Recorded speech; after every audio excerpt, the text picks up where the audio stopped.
Good evening, everyone, and welcome to the Partnership of Historic Boston's speaker series. We're delighted that you've turned out for this, and especially we're delighted to have Jean Pickering presenting this evening. And her presentation is titled Suing Slavery. Essex County Freedom Suits, 1765 to 1783. So let me tell you a bit about Jean. Uh, she's an independent scholar who focuses on slavery in 18th century Essex County in Massachusetts. She holds a master's degree in history from Salem State University, and getting to this point of having a presentation on slavery freedom suits was what she had written her thesis on in getting that degree. And so this is primarily focusing on the Revolutionary period. So Jean specializes in searching for enslaved people in local archives, and that includes court, probate, town, and church records. She also presents her research at public history venues and academic conferences. And she's got several databases of her research on her website, which is northshoreslavery.org. And that's all one word, northshoreslavery.org. Okay, well, Jean, if you're ready, let's do it. All right. Thank you. Thank you. Um, thank you all for coming. I know some people have told me they're coming, and if they're not here, I'm sure they're going to be listening to the recording.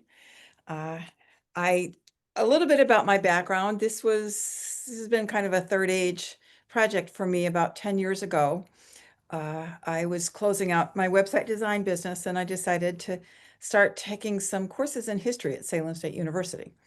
And the very first course I took was on slavery in New England. And I was very interested in it because I didn't even know that there was slavery in New England. So I learned quite a bit, and it really opened up my mind to what I could do with my interest in local history. I live in Topsfield, Massachusetts, which is in Essex County. And if you don't know, Essex County is everything north of Boston, basically to the New Hampshire border. Um, so I chose the freedom suits for a couple of reasons. One of which was I read in a very influential book that the freedom suits had not been researched since 1860. And I thought, whoa, okay, no one's done it in a long time. And also I thought studying legal documents that I would find a rich archival documentation of what slavery was like in the 18th century during the Revolutionary period. And third, because most of the freedom suits were filed in Essex County, it would really satisfy my desire to study local history.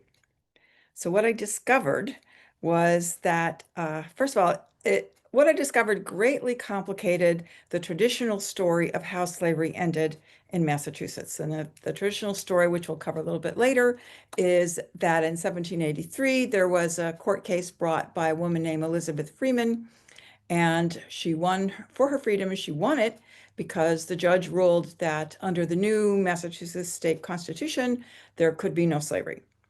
And that's really not what happened. My research found a much more complicated story.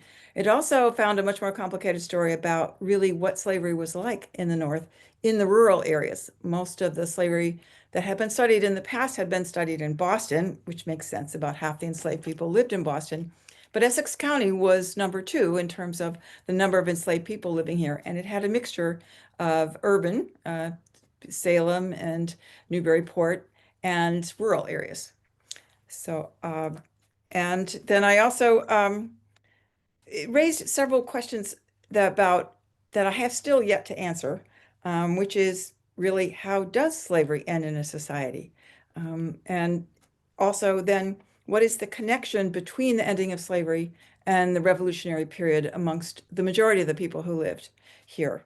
Um, so what I'm going to do today, I'm going to start sharing my screen here. And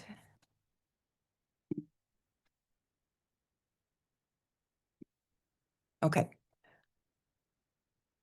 Um, this was my thesis. My thesis was Suing Slavery, the Essex County Freedom Suits. Uh, and these are the Essex County Freedom Suits. And I'm not going to go through them all, but I'm going to pick two what I think are good sample examples of not only how the freedom suits worked, but also what I discovered by doing this research about slavery in the 18th century and slavery in rural areas and slavery in Massachusetts. I'm going to start with just a little bit about kind of the basics of what I discovered, but also and a little explanation of how the court system worked, because the major thing I discovered was there was not a lot of archival information available about the freedom suits in the freedom suits themselves. In fact, there was very little. And that's where I really learned how to be a researcher, because I learned you cannot study slavery unless you look at the larger environment in which it exists. And this meant studying not only the enslaved people, but also the people who were enslaving them and the society in which those people lived. Uh, then I, so then I'm going to go to the two examples, and those are going to be uh, one from really two groups, because the freedom suits really split into two groups. An early group, which was from 1766 to 1769, which were suits filed based on maternal descent. And then there was a very big case in 1771, Caesar of Andover, and that changed the nature of how enslavers understood that the judicial system was not going to support their claims to owning people. And from then on, the nature of the slavery suits changed considerably. They were no longer about maternal descent, and interestingly enough, they were no longer the enslavers no longer defended themselves against the suits, and most of them closed out for lack of on default because the enslaver never showed up. So what I'm interested in knowing is, sorry, okay. The first set of suits were the maternal descent cases. This is where uh, people claimed I am not lawfully enslaved because my mother was free. In some cases, because my mother was white. In some cases, because my mother, my grandmother were free to begin with, and I should never have been enslaved. And in some cases, because um, the um, the mother was of indigenous descent. And at that time, in the late 18th century, it was not legal to enslave indigenous people. Now, as you may know, okay, that slavery was descended through the mother, and there had never been any specific laws about this in Massachusetts, which was one of the problems that the court cases encountered. And that was really a custom that had been borrowed from the southern states, which had passed specific laws. The very first case, and the case that you often see referenced, is Jenny Slew versus John Whipple. And the Jenny Slew and John Whipple resided in what is now Hamilton, but at the time was Ipswich. And probably most of you have heard of Ipswich. This is a mural painted on one of the major walls in Ipswich. And there are several memorials to Jenny Slew. Jenny Slew started her suit in 1765 in the Essex County Court of Common Pleas, and we'll talk about that in a minute, what that means. At first, she lost, and she lost on the basis that she had claimed she was a spinster, and her enslaver's lawyer said, no, no, no, she's been married, so she can't be a spinster, so there is no such person as Jenny Slew, spinster. This was immediately appealed to the Supreme Court of Massachusetts, which at that time was the Supreme Court of Judicature, which ruled that no, basically because enslaved people could not have legal marriages, that she therefore was a spinster, and that She was apparently able to prove, and I'll go through that, that her mother was white, and she was awarded £4, and not an insignificant. You could buy a full suit of clothes for £4, and court costs. All right. How did court work? Well, court, first of all, slave suits for freedom were civil suits and not criminal suits because it wasn't against the law. There was no law to enslave someone. So you sued basically in the civil court under common law. And common law was notorious at the time. Even Thomas Jefferson complained about this, for it didn't matter what you said as long as you used the right words to say it. So Jenny Slew's writ, that's a document she filed with the clerk, claiming that John had illegally or unlawfully enslaved her. The writ said that he had a force with force and arms took her, and that and held that said Jenny and kept her in servitude as a slave in his service, and has restrained her from her liberty from that time to this day, without any lawful right or authority to so do. So many people interpreted this to mean that she had actually been free, and that John Whipple had actually grabbed her, took her into his house, and kept her there as a slave. But actually, there's probably nothing in this statement that's true. Maybe the punctuation. Um, the civil case required, when you were suing for trespass, you were suing for trespass on your freedom, as if someone had stepped onto your property and trespassed on your property. They stepped on your property, your freedom.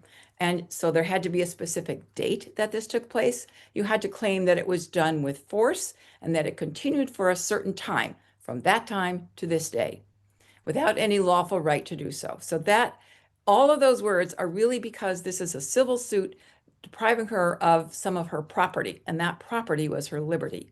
If they had not said it in this way, the case would have been thrown out of court immediately, and she never would have won. So none of this is really anything that happened. The dates plucked out of the air, and the activity is plucked out of what the lawyer is required to put in the writ.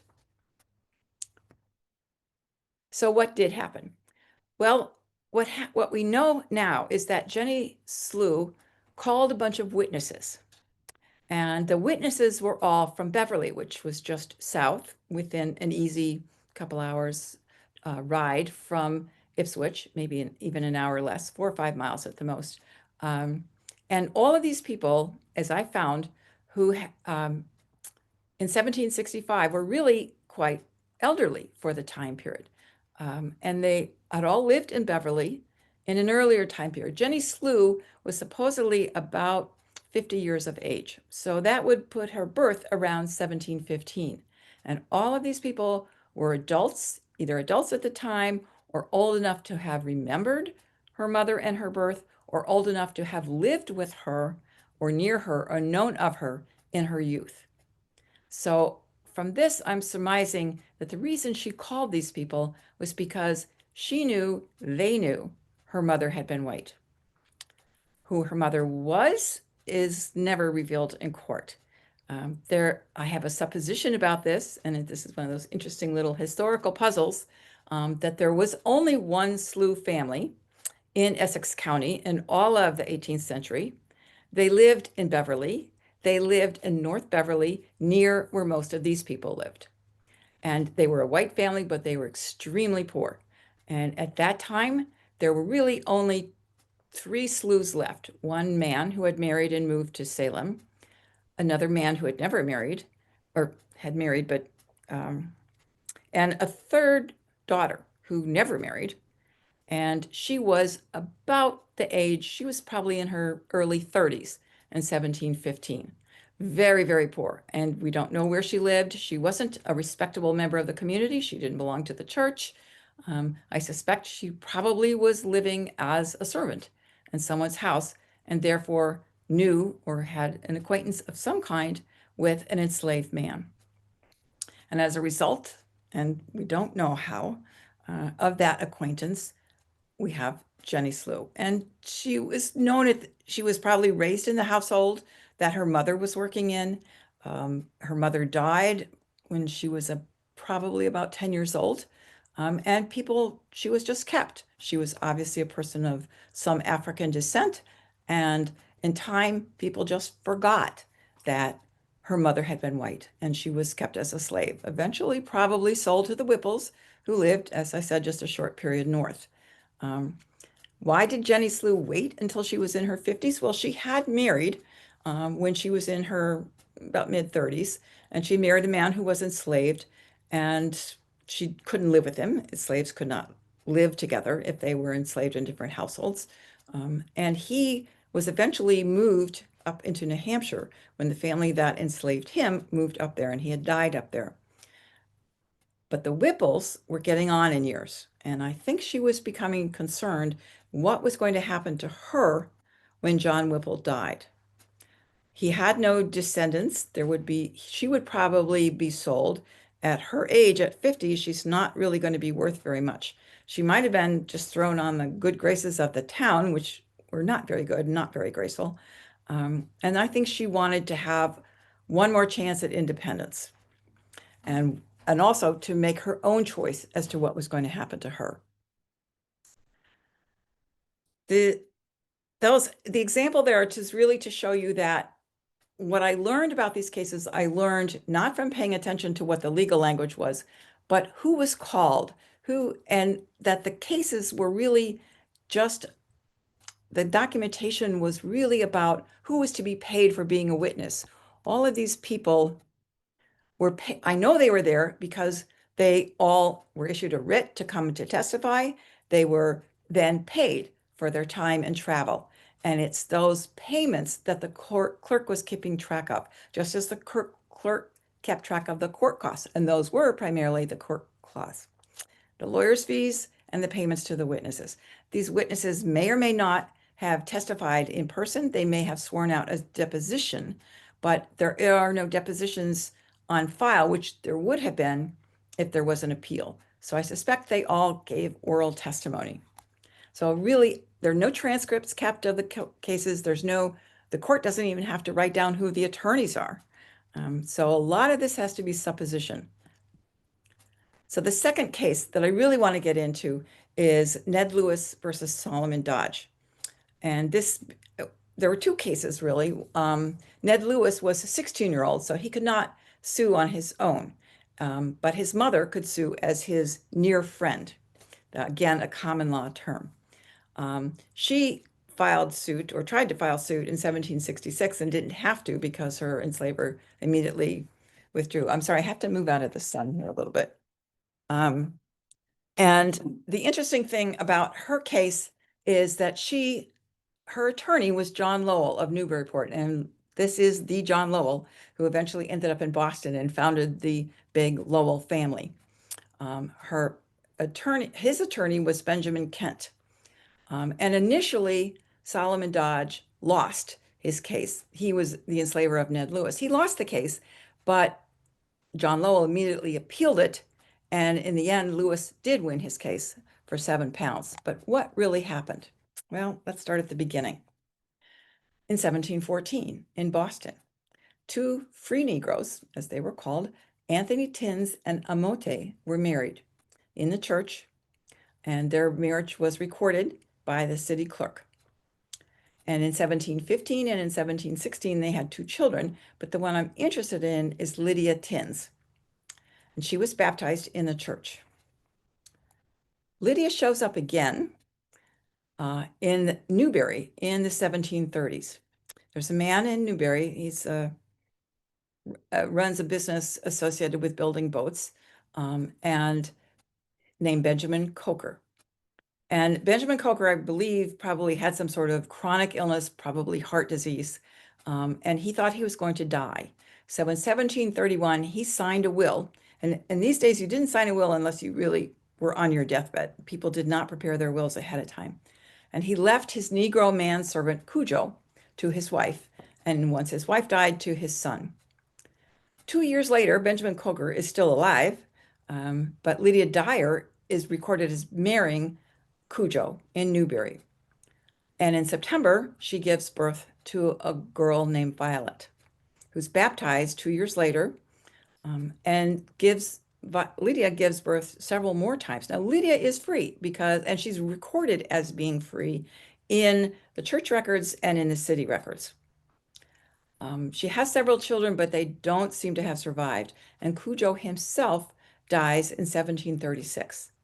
In 1738, Benjamin Coker himself finally dies, and there's an inventory taken of everything he has. He's reported in the newspaper as literally sitting down in his rocking chair and dying. This is why I suspect something on the level of heart disease. Um, and in his inventory of all the property he owns, the second most expensive thing he owns outside of the land and house that he owns are a Negro boy and a Negro girl. And they're listed for 90 pounds, quite a bit amount of money in those days. Um, and so this is, I believe, Violet and her unnamed brother, who seems to have disappears from the records altogether. I suspect he died as well. Violet grows up. She's bequeathed to Benjamin's wife and then to his son. I believe his wife has passed away at this point. And so his son acquires her. Now she's still quite a little girl. So I think his son gave her to his sister. In 1753, she gives birth, Violet herself. Now she is, let's say, 18 years old. And she names the child Edward Lewis, which is very unusual. First and last name, and what is really not an African-based name or not a name that's traditionally given to an enslaved person, and a last name. But I have never been able to locate a Lewis of any descent at all. Although I strongly suspect he might have been, this being in Newburyport, a sailor. This is in 1753, just before 1760, Violet is sold by the husband of Benjamin Coker's daughter. And she's sold to Samuel Bradstreet of Linebrook Parish, which is in Ipswich and is on the border with my town, Topsfield. Edward is sold separately, but he's sold to Samuel's son, Elijah. Edward, at this point, is only 7 years old. Old enough to be separated from his mother, old enough to be sold separately, but they're clearly sold to two very related families. However, Elijah Broadstreet, who owns Edward, dies. And Edward is valued in Elijah's inventory at 26 pounds and bequeathed in Elijah's will to his widow, who in turn, 2 years later, when he's 9, sells Edward Lewis, also called Ned, to Solomon Dodge, who's a deacon of the church in Topsfield. A year later, Violet's owner, Samuel Bradstreet, dies. She's valued at 20 pounds. Now she's about 38, I believe, at this point. So she's getting a little up there in age. She's obviously not as well valued as a young male, who always were valued at a higher rate than women, even older women. And Samuel's daughter sells her back to Samuel's widow, I'm not sure if that was actually her mother or her stepmother. And the widow marries Mark Howe. This is where the suits start. In 1766, Violet Cujo approaches a Newburyport lawyer, John Lowell. Why? Because John Lowell is the minister who married her mother and father, who recorded that her mother was free, and who baptized her in the church. So John Lowell's father knows very well that she is of free descent. And John Lowell has just started to practice law. This is an opportunity for him to take on an interesting case. If he wins the case, he'll get court-mandated fees. And Lowell writes a letter to Joseph Parker, the son-in-law who sold Violet to the people in Linebrook Parish, and requests proof of Violet Cujo's legal enslavement. Now, we have a draft of that letter. It's not clear if the letter was ever sent, but as a result, Mark Howe gives up. He doesn't even bother said, don't go to court. I'll free you now. This is the letter, the draft of the letter written to Joseph Parker by Lowell. And he claims, we're going to file suit and you're going to be brought to court and you're going to have to explain whether you had a right to sell her or not. And if you've got anything to prove that you had a right to sell her, you can bring it to court to prove that she is a slave. Now, there must have been a bill of sale at this point. So this is an illegal act, not the selling, but selling of someone who is filling out a bill of sale with a lie in it. That because in the bill of sale, he has to say he has the right to sell her. So if he can't prove he has the right to sell her, then he has falsified a bill of sale, and that's illegal. So he obviously doesn't have any of that evidence. And Mark Howe realizes there's no point in going to court about this. So he settles with Violet and he gives her 20 shillings. It's not really a lot. And she signs a document saying, okay, you've satisfied all the debts I might have against you. I'm not going to take you to court. And this document is actually in the historic Ipswich records. Then there's Ned, Violet's son. And I think this is why she sued to begin with, because she's very worried about her son. He's been sold away from her to Solomon Dodge of Topsfield and is certainly vulnerable to being sold again, of which she would have no control at all. She doesn't know Solomon Dodge. None of the family that she's been enslaved by know Solomon Dodge. Okay, so she sues to prove, she has to prove her freedom so she can turn around and prove his freedom. So when he's 16, he files suit under her name as, as his next friend. Again, this is common law terminology. Now, Dodge has a bill of sale, or claims he does. And so they go to court and she loses. She loses, but we think she lost on purpose. I think John Lowell wanted to go to the Superior Court. He wanted to reduce the court costs, reduce the court time. He wanted to go directly to the Superior Court judges. In those days, when you appealed a case, you retried the entire case in front of the Superior Court judges, with the exception that you could not introduce any new evidence. You could only introduce evidence that had been introduced at the lower court. So if there's no lower court case, if you simply give in and say, oh, we give in, it's called a sham. It's a sham demurrer. We agree that, you probably have a case here. So we agree to lose, but we're going to appeal our loss. This enables John Lowell to call witnesses because there's been no case before that witnesses were not called at. Again, common law is very convoluted. And this is where the court case, this is where the documentation shows up. This is a testimony, a document from the town clerk of Boston that Lydia, the daughter of Anthony and Amanita, who are free Negroes, was born on 30th April 1715. And this is the document that certifies that Lydia and Dyer, Negroes, servants to Mr. Benjamin Cooper, were married by John Lowell. And that Lydia, was a free Negro. This is the document from the town clerk of Newbury. So now we know that Lydia is free and that Violet needs to be free. And this is the proof that John Lowell's offering why Ed Lewis should be free. Now, how do I know that this Lydia Dyer is the same Lydia Tins from Boston? Well, I know it because there's a document in there because Lydia's called her mother to come to court and testify. And she's has a new name, Lydia Robbins of Boston, as a widow. So it seems she's married at some point. And she's called to court. This is the little writ that's assigned to her. And when the sheriff delivers it to her, she has to sign. She marks with an X. Lydia does, and Violet does, that they have indeed been served with this writ and that they will come to court. And this is the document that the court then uses, the clerk of the court uses to pay the cost of their travel. And there is a document in the case showing that Lydia did show up and was reimbursed for her time and her travel. And Solomon Dodge has to pay £7 and court costs. Now, I honestly do not know what happened to Ed Lewis after this. I don't even know really what happened to Violet.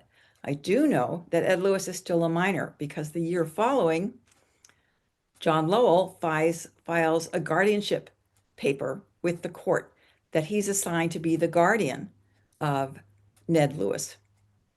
Interestingly enough, Solomon Dodge also signs that document as a guardian, and the court awards them together guardianship. I imagine this was to preserve the £7, okay, until Lewis becomes a minor. Whether he survived, I've not found any Ed Lewis. He may have become a sailor. He may have moved on. We don't know. So those is an example of the kind of maternal cases that are filed where there's some proof that's offered that the mother of the plaintiff was free. And in Violet's case, she not only knows her mother was free, but she doesn't technically live with her mother since she was about 7 or 8 years old, but she knows where her mother is. She knows that her mother has remarried and become widowed and has changed her name again. Right? So this is why she's brought out to me, what this document told me was not anything about the court case. What it told me is that there is not visible in the archives, a clear example of family connections built over long distances and long periods of time. Somehow or another, these two illiterate women, one of whom is illegally enslaved, the other of whom we don't know what her living circumstances are, but neither one of them can write their name. Neither one of them, I'm guessing, can either read, and they have kept in contact. But there are all kinds of ways one can suppose this has happened. It's possible that Lydia came to visit Violet. It's possible that they passed information through various different oral means. It's possible that they passed information through the Coker family. But it does show that this was possible, and that not just historians like to talk about slavery, in particular, rural slavery, being very isolating and very lonely. There was an underground network of people keeping in contact with each other.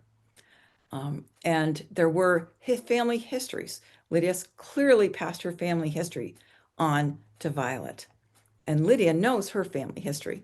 So they know that they can tell John Lowell, right to the city clerk, you'll find the records that Lydia's parents were free and that her mother was free. Violet knows, right? Here's my mother. Here's where my mother lives. Okay, you can get in contact with her. We can have a writ served on her. She can come and testify. A chance to get a trip paid for free too. So there's obviously what's going on with slavery is not what we think it is. It is not this isolated slave living in a single household, having no family. Much more is going on here. So the second case I want to show is Caesar of Andover. And this was the case that just opened up a ton of documentation to me. But the story of Caesar is that when he was 12 years old, he was purchased off a ship right from Africa by Timothy Fuller of Middleton. And Timothy Fuller was many stories in the town tales about Timothy Fuller being a very mean man, kind of man that would pick a fight with the minister, a physical fist fight with the minister. He claimed to have owned at some point 20 slaves. Now, I don't think he owned all 20 at the same time, but I think he was in the business of buying slaves off the ships from Africa. And at a young age, he testified in court that Caesar didn't even speak English when he bought him. He teaches them English. I don't know how to say it, but he makes them learn how to be a slave. And he then turns around and sells them. And he did. At 15, he sells Caesar to Edward Hurcomb of Reading. Edward Hurcomb is a leather tanner. A leather tanner is a very messy, physically taxing business, very low level on the social status business. And there were a lot of enslaved men who were owned by leather tanners because it's a dirty, ugly business. And Hurcomb teaches Caesar how to be a leather tanner. But they do not get along. They do not get along at all. And Caesar, however, knows other people. He gets to know other people in Reading while he's there. And he ends up negotiating an oral contract with Samuel Taylor of Reading. He goes to Samuel Taylor and he says, basically, you buy me, you agree to free me, and I will earn back your purchase price over the next 6 years as a leather tanner. Not working for you. I will go to work somewhere else and you won't have to support me. I will support myself and I'll pay you back what it cost you to purchase me. And Taylor looks at this as an opportunity, perhaps to make some money.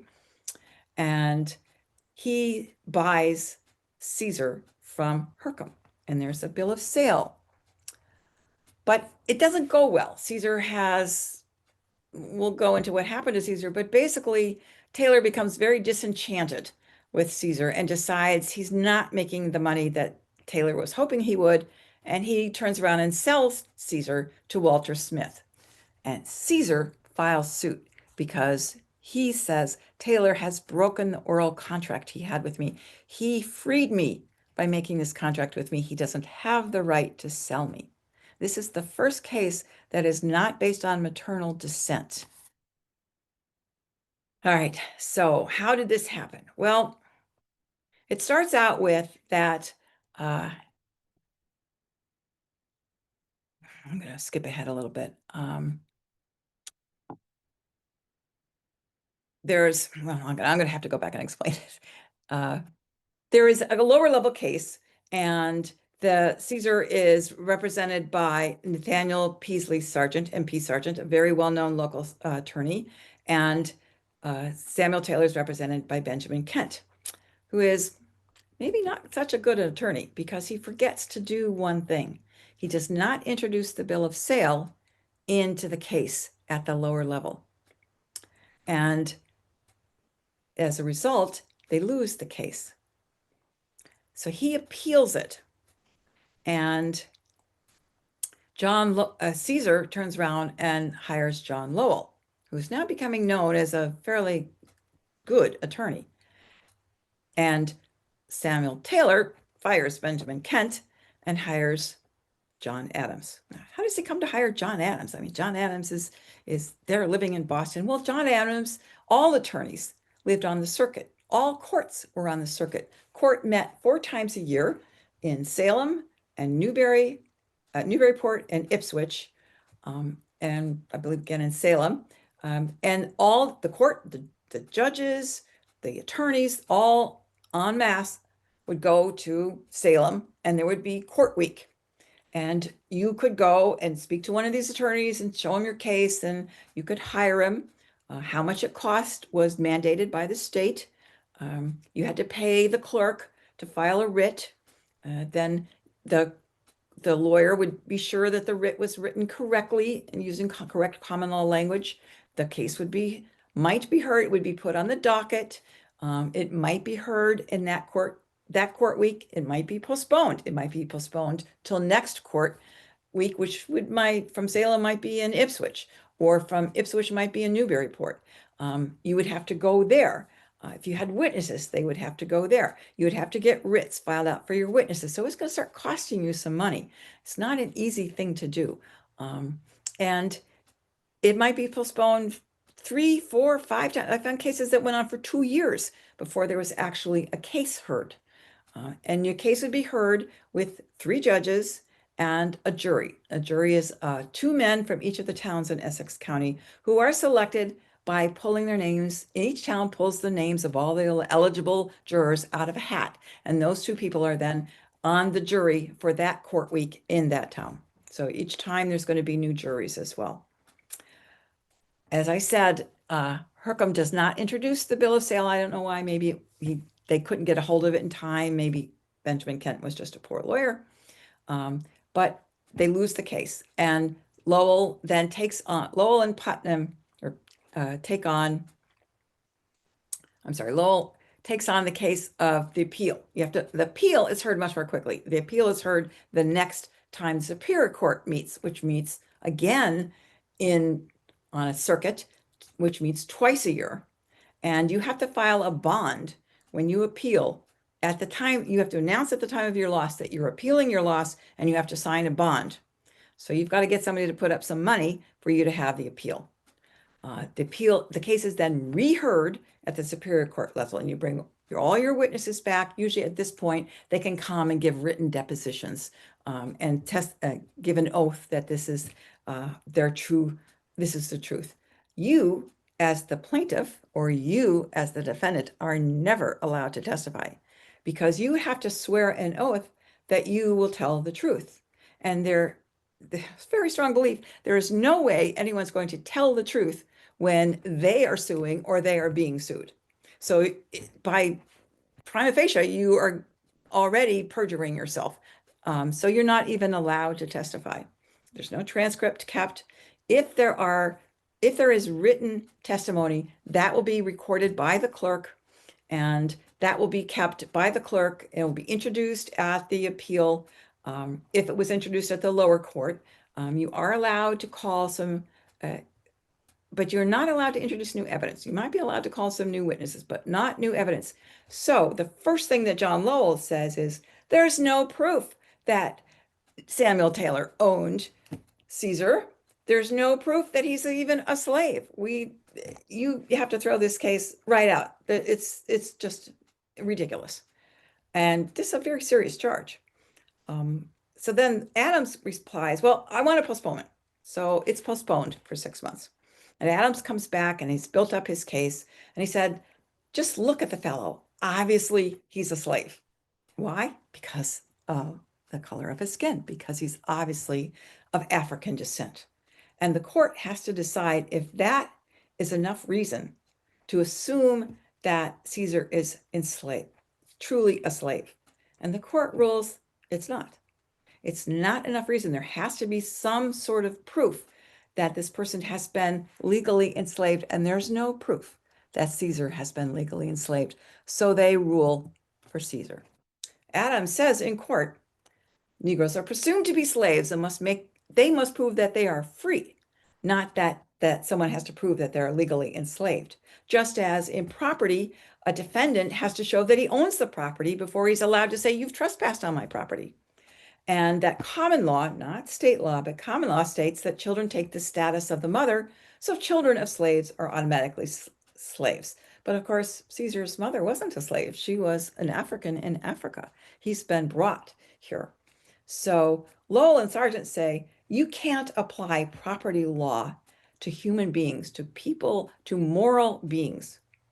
Now, over 20 witnesses are called to this. And this is what was interesting to me, because what we learn, for example, we learn Timothy Russell comes in and testifies, swears out to the clerk that he heard the deal, the oral contract that was made between Samuel Taylor and Caesar, and that Daniel Taylor did agree to buy Caesar, and and Caesar did say that he agreed to this and that Caesar would repay him and that Taylor would free him at the time that he purchased him. So this is proof that the oral contract is in effect. And Taylor says, well, I'm going to give you 6 years and then you're going to be free. But the argument is whether or not Caesar was free from the very beginning because of this oral contract.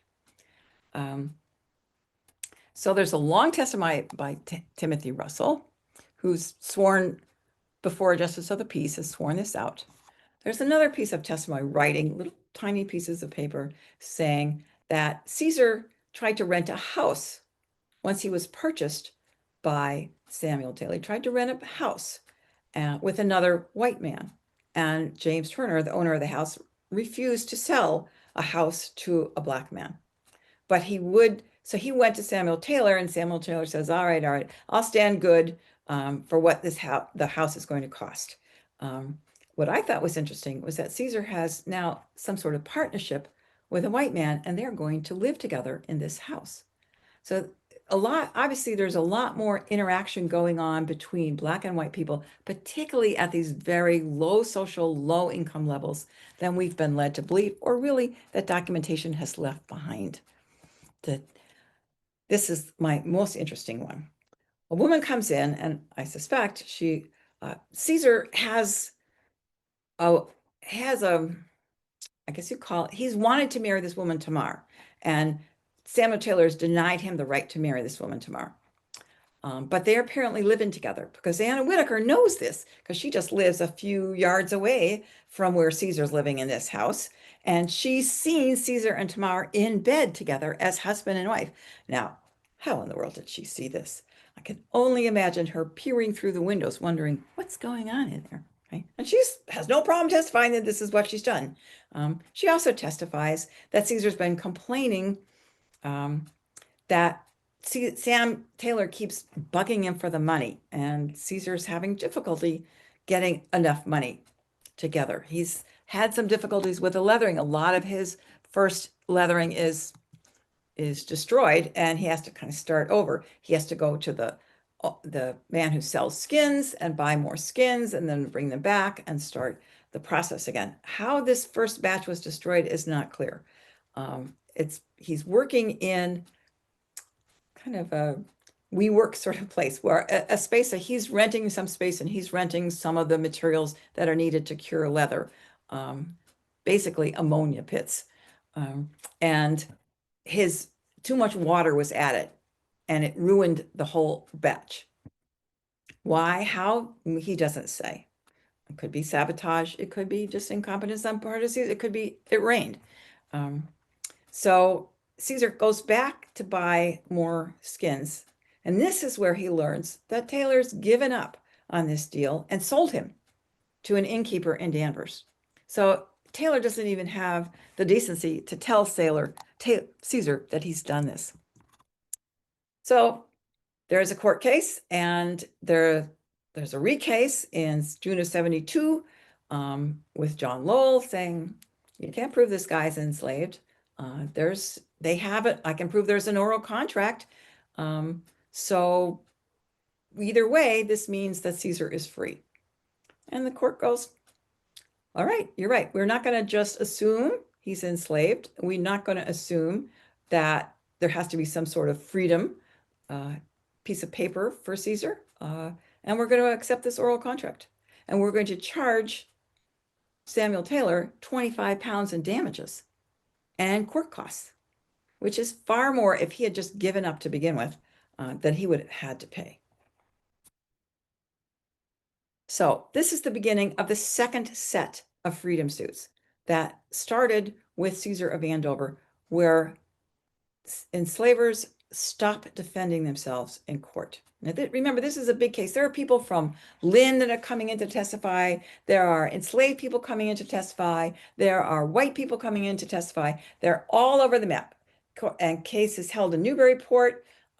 People come and testify. I heard Taylor say this is, he's just lying in court the first time around, which is accepted as testimony at the time.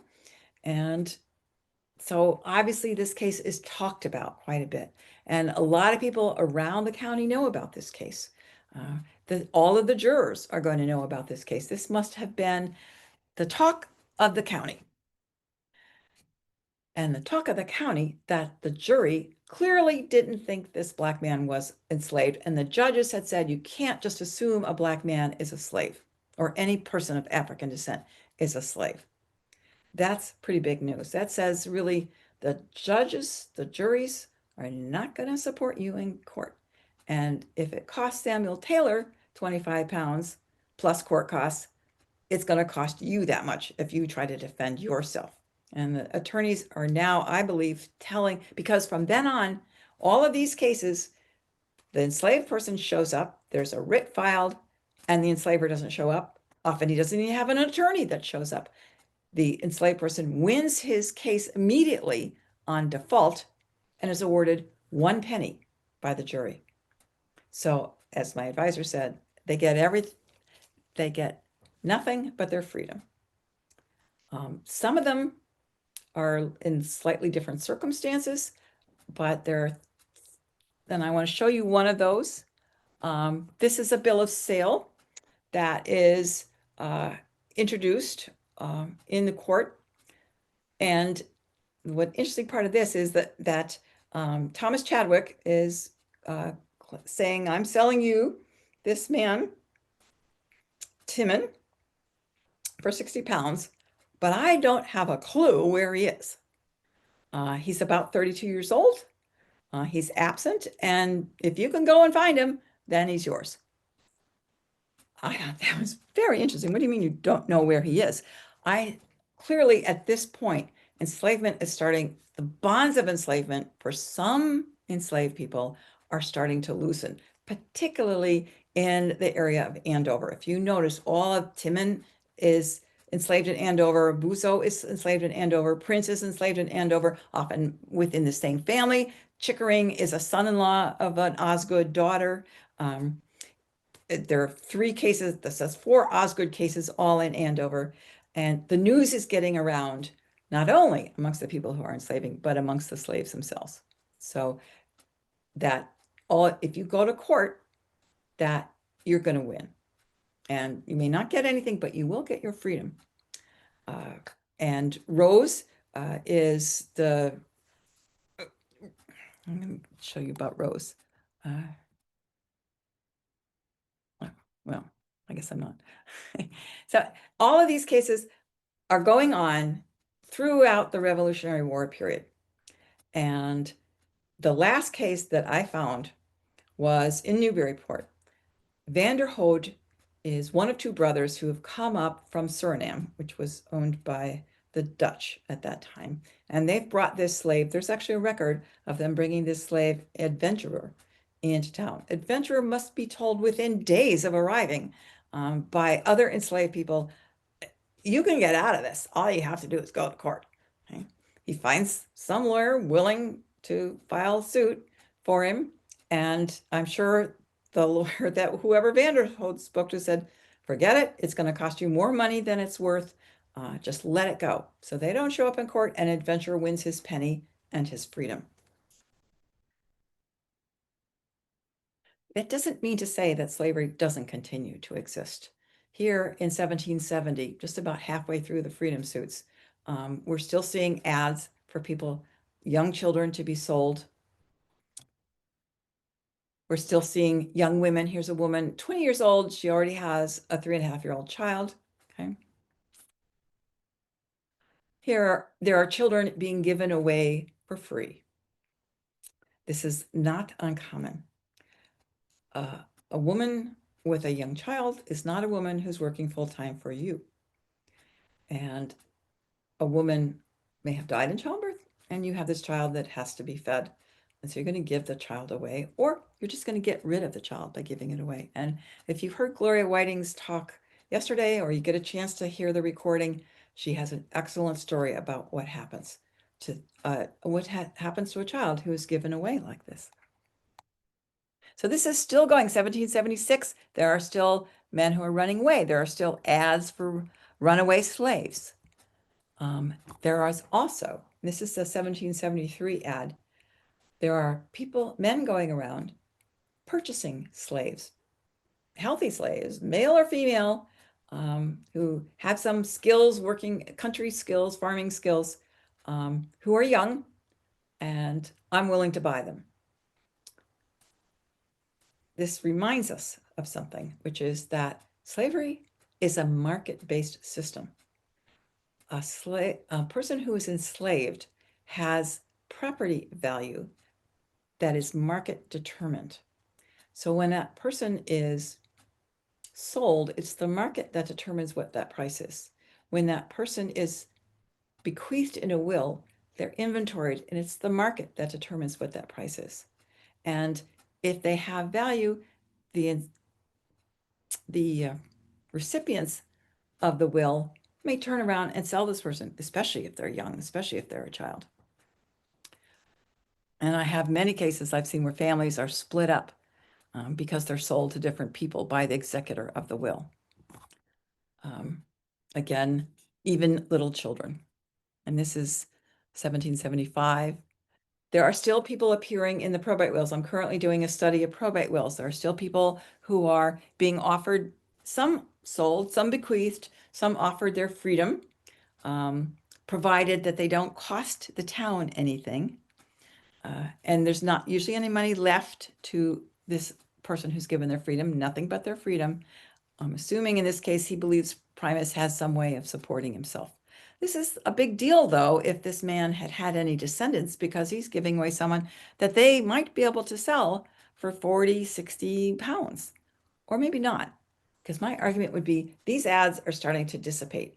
The presence of these people in probate wills, and Gloria Whiting showed this in Boston, are starting to disappear because the market is disappearing. Remember, the war has started and the economy is going into a down spiral.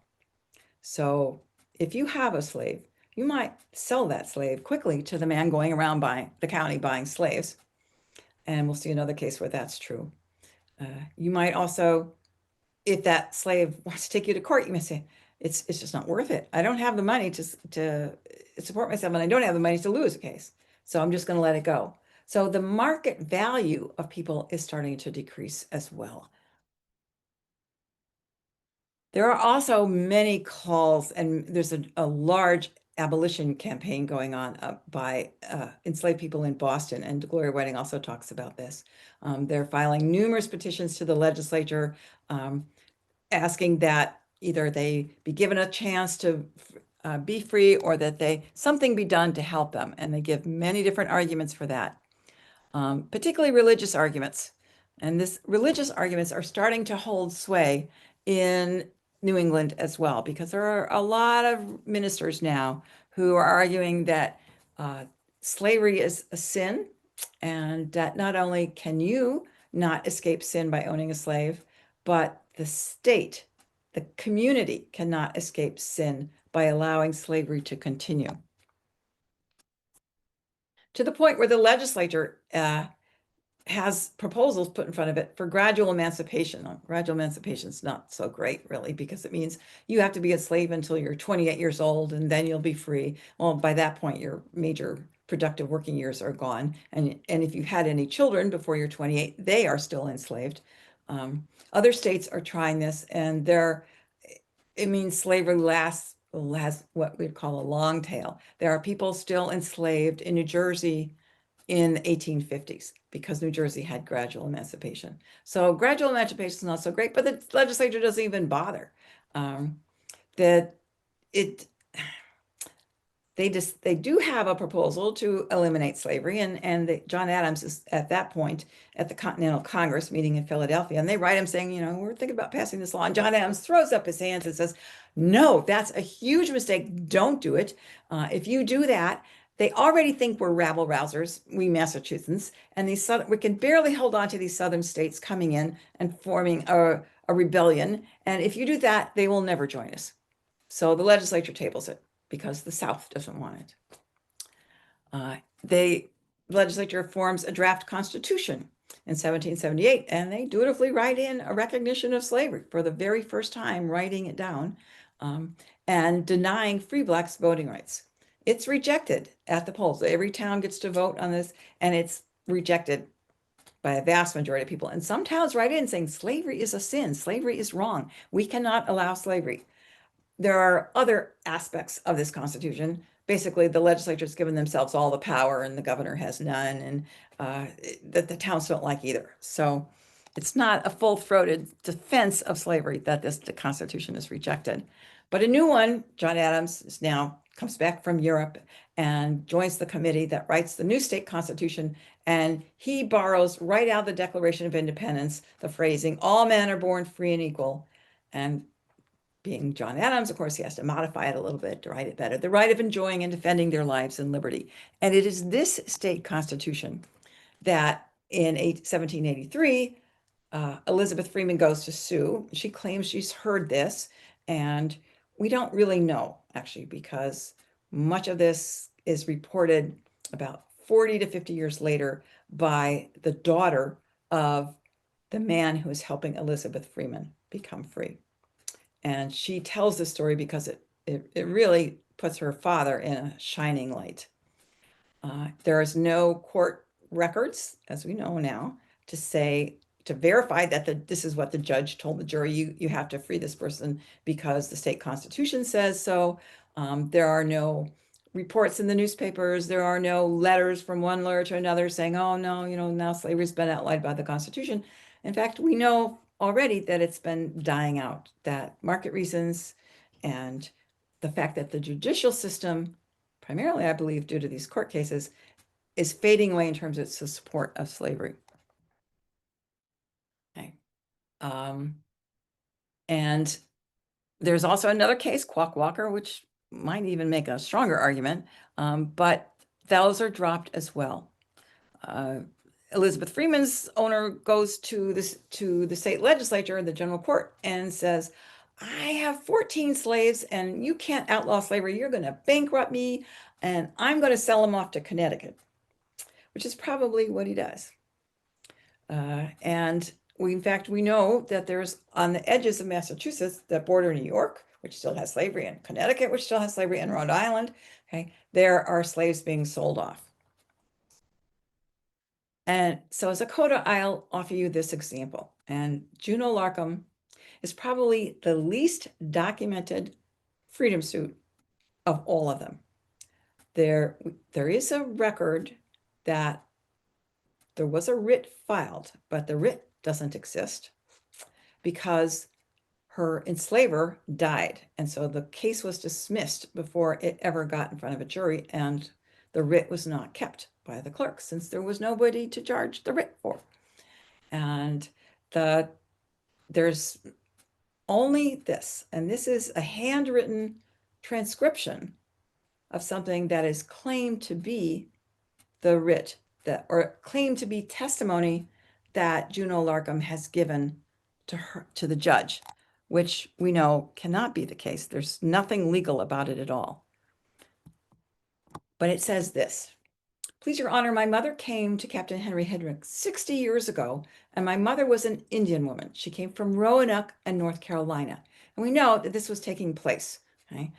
This is not uncommon for indigenous people to be sold from North Carolina to become slaves up in Massachusetts, but it was not well received here. They were considered possible risks, and the state outlawed it. My mistress tells me and other people I have served her 46 years and above, and my master Larcom has sold 2 or 3 of my children for £7, 4 shillings and 10 pence, and now I am uneasy. Why? Well, he has sold some of her children in the past, but he sold them to other local farmers. So she knows where they are. How many children does she have? She has 11 children. She's married to a man named Jeffrey Thistle who lives across the road. They've had 11 children. Some of those older, especially the initial sons, have been sold to local farmers. They're well within her ability to see them, to know how they're going, how they're dealing. Okay. But Larcom has started selling her daughters to men in New York City. And that does not portend well. So this is really what has made her uneasy. And now she's going to go to court, and she's going to claim, I was born free because my mother was free. My mother had to have been free because she was indigenous. So how does she know this? Well, obviously she's learned this from the connections, the people that she knows in the African descendant community, in the enslaved community. She knows this is the case, and she's gone, I believe, to a lawyer. And this is the statement that she's given to the lawyer. The lawyer would never have filed anything like this in court. He's probably written a standard common law writ, force in arms on such and such a date, blah, blah, blah. Okay. And which was not kept. But he's probably kept a transcription of this testimony. We don't have the original writing. Apparently, she must have signed it. I certainly believe that when this transcription was made in 1910, it was made, nothing was invented. I believe it's accurate and authentic. And I believe this is probably her words. She wasn't literate. We know she couldn't write. She couldn't write her name. But she has sworn to this. So this is a true case. And this, I think, is an example when we see what happens to Juno Larcom. Because, as I said, Larcom, her enslaver, dies, and an inventory is made of his property, and there are her children, the ones that are still living with her, a Negro woman named Juno, a Negro girl named Dinah, a Negro child named Esbeth, I believe it is, and several others. and they're all worth, no, this is a lot of money, okay? And at this point, inflation is starting to set in and people are worth more and more money, but they're listed in the inventory.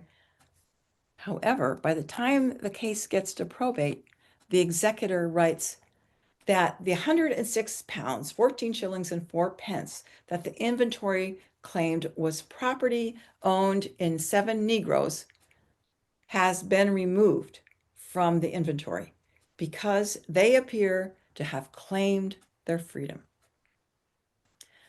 And he goes, I didn't sell them and I've not taken any advantage of any of this by them. They have done this themselves.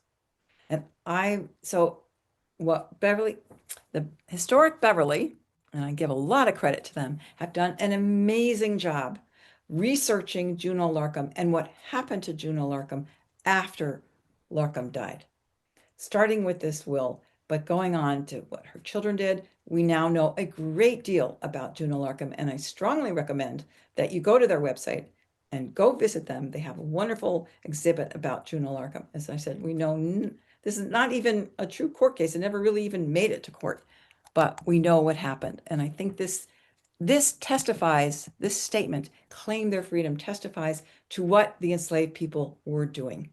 They were claiming their freedom when they went to a lawyer, when they asked to go to court, when they revealed what they knew about their families, when they revealed the oral contracts that they were making. They're saying, I'm not running away. I'm not going anywhere.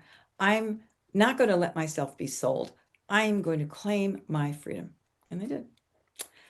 So that's my story. I am working now to look at how this activity changed the understanding of freedom. Freedom really amongst the revolutionary Massachusetts white people was political freedom, freedom from the king, freedom from parliament, freedom from taxation without representation. Um, how did it become personal liberty? I think it started here. It started with these cases. It started with enslaved people, people of African descent, putting it in the faces of white people. The petitions say this. I think that this is what was being said in court. You have to see that this applies to us as well. And the juries did. The juries agreed to the point where they know you can no longer go to court to maintain your rights in human property. And if you can't go to court and maintain your rights in human property, the sheriff's not going to arrest people for you. The you have lost the support of your neighbors. And slavery can't exist without the support of the community in which it exists. So that's my, I hope, I know I've whipped through a lot of stuff. I hope this has been understandable. I'd be happy to answer any questions. And look, Dorothy, I did it within the time period. Excellent, excellent. And we do have some questions in the chat. Good, If good. you have others, folks, put them in there. I'm going to go through them and then present them to Jean. But this is really, really awesome. Thank you so much. And you've got lots of compliments Oh, in here too. thank you very much. Um, my gosh. Let's see where to begin. That's always the tough part because the questions are so good. Should I start with my own? Um, You. I was wondering how the 1641 Body of Liberties figured into It this. was actually, it was probably the only time, and this was 1641, right? Uh-huh.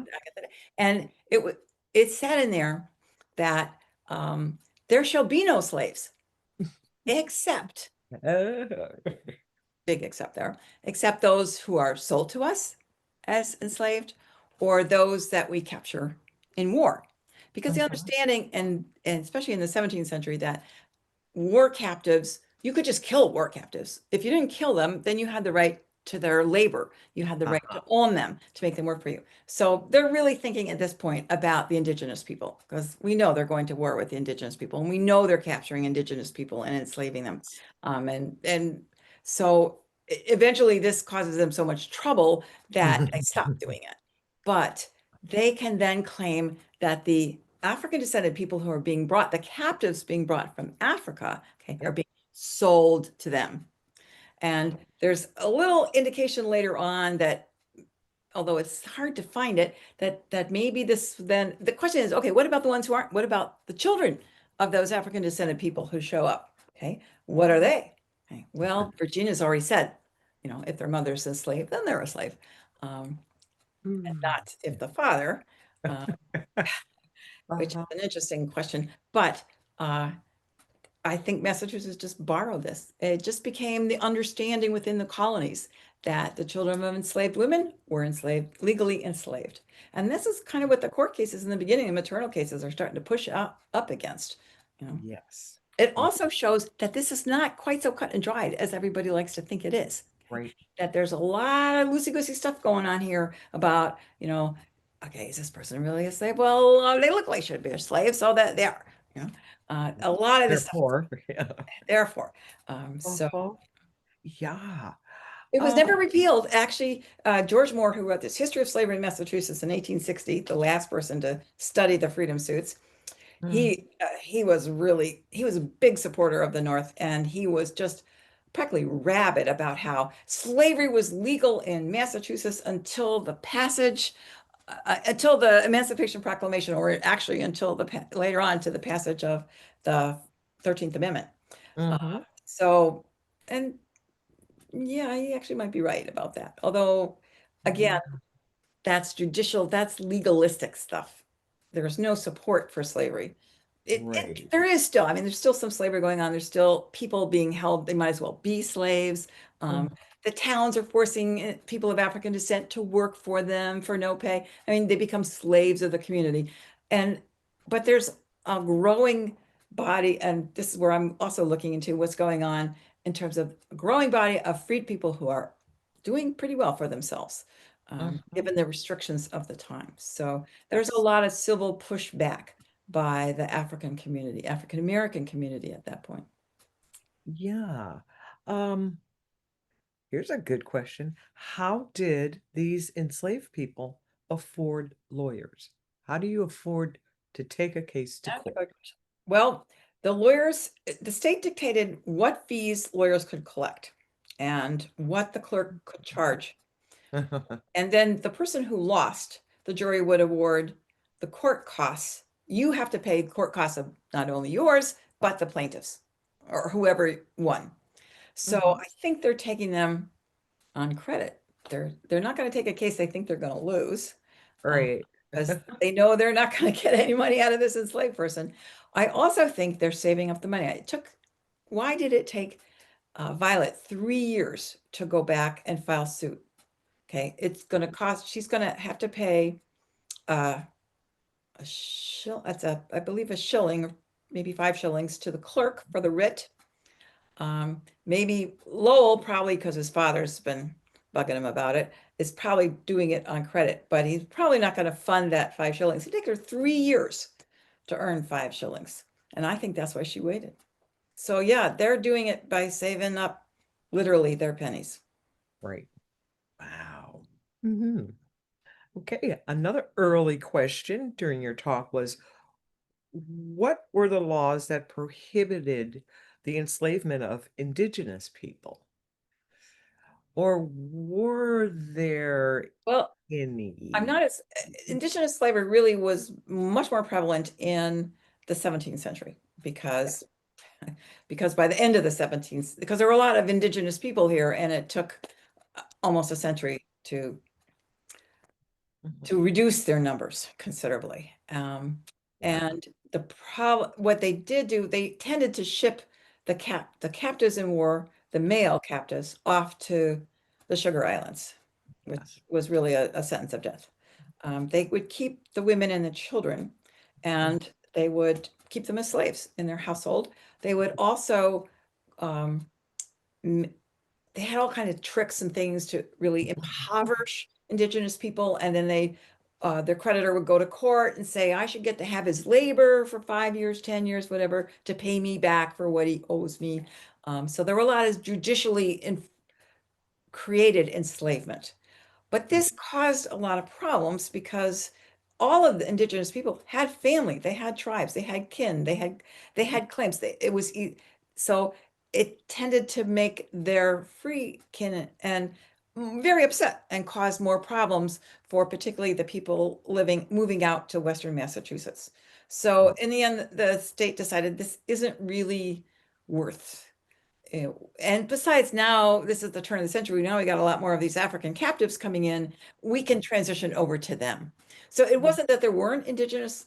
It's like one of the freedom suits was because their mother was indigenous. A couple of them where the mother was indigenous and had been kept as a slave. But those were tended to be women who had already married enslaved men of African descent. Uh, Mhm. and so again, it's never quite as cut and dried. Oh, this person is and this person isn't, and this is the law and this isn't the law. It's very loosey-goosey. The complexity of it is just It's really very, astounded. it's Real- oftentimes very idiosyncratic, depends upon the town and the people and the situation. Mhm. And uh, you Mhm. have to look at it over the person's lifetime. So. Yes. So Yeah. yeah, there were some laws that are, the legislature ruled that, we're not going to do these judicial enslavement anymore. That enslaved people, indigenous people are not automatically slaves. They can't be held as slaves. And that was the basis on which then people later could sue. Uh-huh. Yeah. Well, one of our attendees is wondering, um, were there ships bringing enslaved Africans directly to the Essex County ports, or how did that work? And that makes me Most, think of yeah, the most triangle trade. Right. The African captives came in primarily through Rhode Island because Rhode Island had a very vigorous slave trade going on. Hmm. And they would go down to Africa, they would capture a lot of people or purchase people who had been captured um, and fill up the boat, take them over to the Caribbean, where there was a huge market for them. As we all know, the Sugar Islands were growing gold out of the ground and killing people, enslaved people to do it, literally working them to death. Um, and then anybody that they couldn't sell, because maybe they were too young or they were the wrong sex or they just couldn't, maybe they had an injury or something, didn't survive very well in the trip over, they'd bring them up and try to sell them as they went up the coast, try to sell them in South Carolina, Virginia. So by the time they got to Massachusetts, these were the people that they couldn't sell elsewhere or people that the captain kept for as part of his payment that he would, if he couldn't sell them in the Caribbean, maybe he'd bring them back and sell them in Hmm. at the port in Boston. So Rhode Island, Speculatively, yeah. Rhode Island was willing. Rhode Island had some plantations. Connecticut had some plantations, and there was a market for African captives. So you could, if you could get down to Providence, you could buy yourself a captive there. But most of the time, you might go into Boston. This is what the fellow from Middleton did. He would go into Boston and he'd 12-year-old, it's going to be a lot of work. He doesn't speak English. He's not going to be very productive for you for a couple of years. So it wouldn't be something that a minister or a doctor or rich farmer, it wouldn't be someone he would want to buy. Um, so Yeah. so there wasn't a huge traffic, but there were ships coming directly here with enslaved people in them. We have Phyllis Wheatley is an excellent example of Uh-huh. that. We know Phyllis Wheatley, but that ship stopped in the Caribbean first. She Hmm. ended up in Boston because she was 7 years old. Okay, could Yes. sell her in the Caribbean. Um, but Boy. so we know there were people coming directly, and we know they were coming into Boston, and it, Mm. it went in waves. There were in the 1720s, 1730s, there was a big increase, and then it kind of decreased during the French and Indian War. And there was at the end of the 1760s, there was another kind of bulge in people coming directly from African captives being brought here. Um, and that's, I think, where Caesar Vandover, I think he came in that wave. Uh, Uh-huh. but that also meant to the African descended communities Mhm. that by this time you have a lot of people who were born here who had never been anything but enslaved or never been anything but free.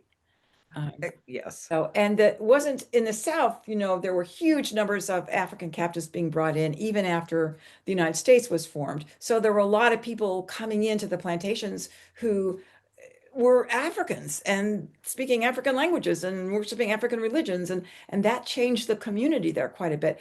We didn't quite have that happening here in Massachusetts. We were developing much more of um, Massachusetts grown people who Yes. were Massachusetts. They were Wow. colonists. Oh, So they weren't colonists, but they were provincials. They were provincials ah. Mm-hmm. Yes. of African descent. Not quite Uh-huh. Americans yet, because nobody was an American yet, but they were provincials. Wow. Well, Sorry. and And more than answers the question, I guess.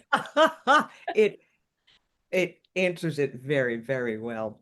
And one of our attendees was wondering, do you have any information on what eventually happened to Timon? Hmm. Iman negotiated a contract. Once he was discovered, he clearly, knew how to get away. So there wasn't going to be much point in trying to enslave him. So he negotiated a 2-year contract with the man who had purchased him, Hmm. and agreed to work for 2 years, and then he would be free. And he'd get, I think he got us some clothing and maybe a small amount of money. And this was all negotiated. The case was filed, Timon filed his case, and then it was clearly negotiated before the case even appeared before a judge, because it was just withdrawn completely.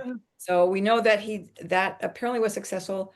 Some of I'm not sure exactly about Timon, I can't remember now, but many of the people who filed and won by default stayed right here, right in Andover. They had family. This is why they're filing. They have family, and some of them are related to each other. They have children. We know one of my research friends has tracked some of those children another century on into Boston, and it's very interesting. So That is fascinating. And I mean, there was no, you just don't pick up and leave and go start over in a new place. The where? world Well, wasn't like there that. was one you can, and there's one place you can do that, and that's Ah, Boston. That's where was Boston. that again? Boston. Oh, There's well, Salem, a large extent Salem. A lot of people during the war, people who would just walk away basically from their enslavers, they would go to Salem because Salem, there's work in Salem. There's day labor in Salem. There's work you can get hired to do. Um, it mhm. After the war, there were a lot of rural people who moved into Salem and into Boston, men who want that work. And so there's a lot of conflict going on between the black men who are there doing that work and the white men coming in who say, we want that work. We're white. You should give that work. And there's a lot of conflict going on there. But Uh-huh. that's why you end up with most of the people of African descent living in Boston and not in Essex County. Because Uh-huh. they go where the work is, and they go where there's going to be community. Churches are formed, the Freemasons group is formed in the 1790s. There's starting to be a community there with real institutions going, and naturally you're going to want to move there. There's support there if you're going to need it, and you're going to need it because they all, at some point in their lives, become very impoverished. So Hmm. Yes, there were not benevolent an easy life. societies forming and Yeah, that's right. But there is community and there's support. yes. Hmm. Do you happen to know who Jenny Slew's lawyer was? I don't think I don't think it was written down who her lawyer was. Oh. Um, I think I know who his lawyer was, and I mean, the clerk didn't have to write it down, um, and so he didn't. And I don't believe so. I don't believe I don't. I know. Um, I have another story about Jenny Sue, but I won't go into that tonight. Oh. But if you Google it, you'll probably find a video of me telling the story about Jenny Slew and the witchcraft hysteria. So Oh, it yes. fits. It's one of those stories where I can trace it to here and I can trace her to here, and I'm only missing that one little connection. So Wow. it's a fun thing. Well, The hopefully you're gonna. Slews and Horrors of Beverly, it's called. Oh boy. Here's a question I really like because you hear so much about this new constitution that Massachusetts had and how that ended slavery, and it makes it sound like it was bam. White people who Oh, did it, right? Makes it sound like it was white people who did it. That's yes. why it's told. So, but how quickly did slavery go away after that, or how quickly were people freed? Well, of course, there was a lot of people taking their freedom Yes. in one way or another, long before, even before the war started, and certainly before the Constitution was adopted. So I'm obviously there were still cases after the Constitution was adopted, but you Mhm. don't see the ads in the papers anymore. You don't see people don't show up. So far, the studies I've done uh, corroborate what Gloria Whiting found in Boston. I don't find cases after 1780 in the probate records of people being enslaved. Ah. So it's really ended before then. And Mhm. again, because slavery in Massachusetts was there because the white community supported it.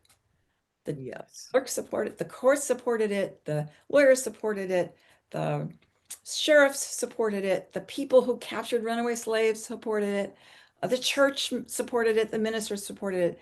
But that's going away, and it's because it's being pushed about so hard um, Yes. by the enslaved people and the people of free people of African descent in that time period. They're pushing so hard that um, the white community is forced to see its own hypocrisies and its own bad practices, and they're just Mhm. letting go. So Yeah. I would say after that, yes, there are still people. There are still those and throughout the state really, but I would say not so much in Boston anymore because there's a strong community now developing there. There's a prototype community developing. An African church is developed in Salem, so there's community there, and it just can't be supported anymore by Mhm. and the law just Mhm. wasn't there either really. Yeah, there was It was the never there really. will behind that law Yeah, was it was the people, softening. the community. Mhm. Yes. Let's see. I'm looking at the clock here, and I guess we got time for a little bit more. Uh, let's see. Question. Um, or a comment from Lise Breen, who points out that in answer to the question about, how did these enslaved Africans get here, Lise says that captains uh, sometimes took consignment orders from white. Yes, right. Yeah, yeah, she's right. Lise, I have to tell everybody, I met Lise in the archives. Literally, we, we Oh we worked boy. together a lot. So she's quite Uh-huh. right. Yes, there were certainly the letters to by the ship owners to the captains saying, "Bring me back this. My wife wants somebody to raise. Bring me back this." People might put in orders to the captain, and they Mhm. would try to fulfill that. So it was another way of doing it. Yeah. Yeah, amazing.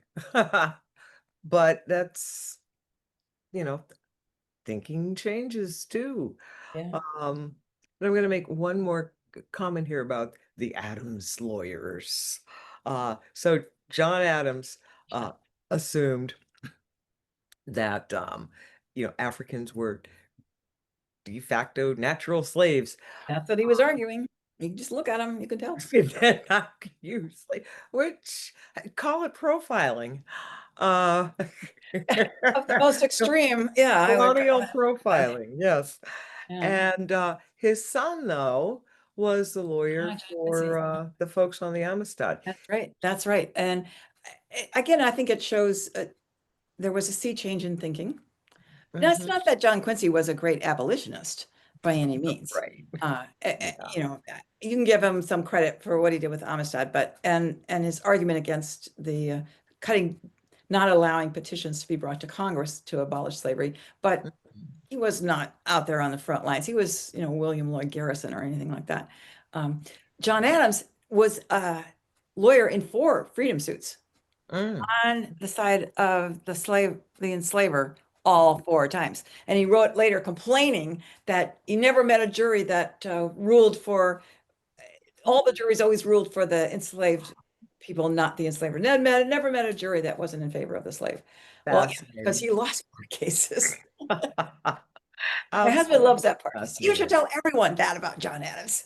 But I think it shows that what we see now, what we think now, what certainly even in the 19th century, they looked at slavery, that there were not the people who saw it as abhorrent as Mm, we see it today. It wasn't that case in the 18th century.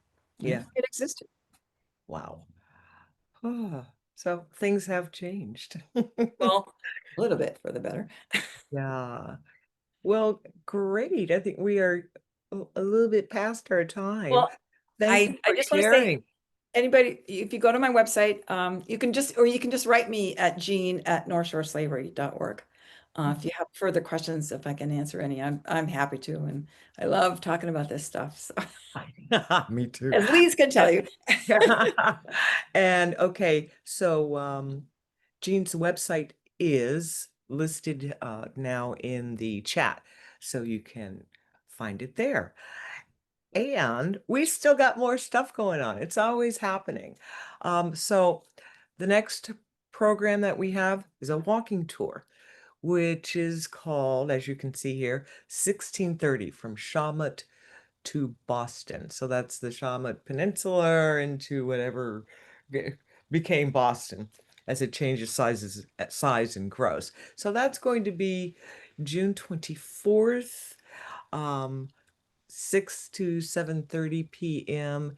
Check out our website to find out how to get involved in that. And we also have the date to be announced, a book talk, book club.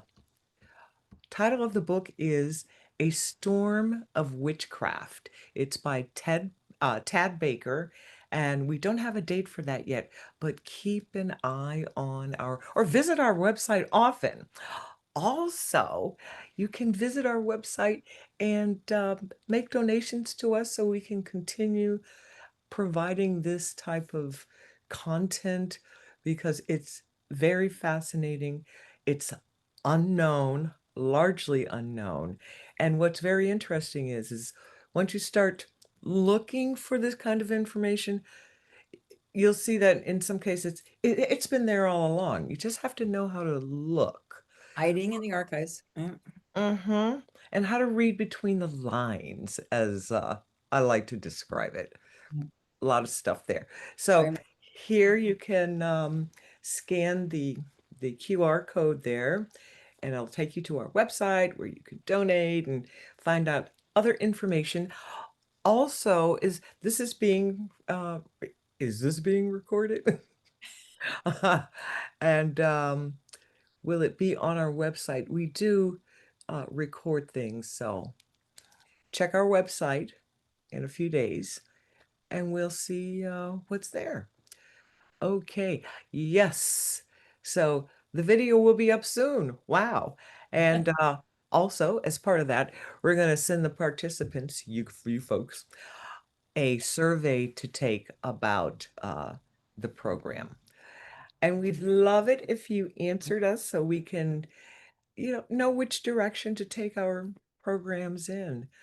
We want to do things that people are interested in and feel that they can learn something from. So, yes. Okay, folks. Thank you for coming. Thank you, Jean, for presenting. Thank you for having me. Yes. Yeah, maybe we'll get you back at some point. And you can tell all the stories that you didn't get a chance to tell this time. All right. Yes. Okay. Thank All you. right, folks.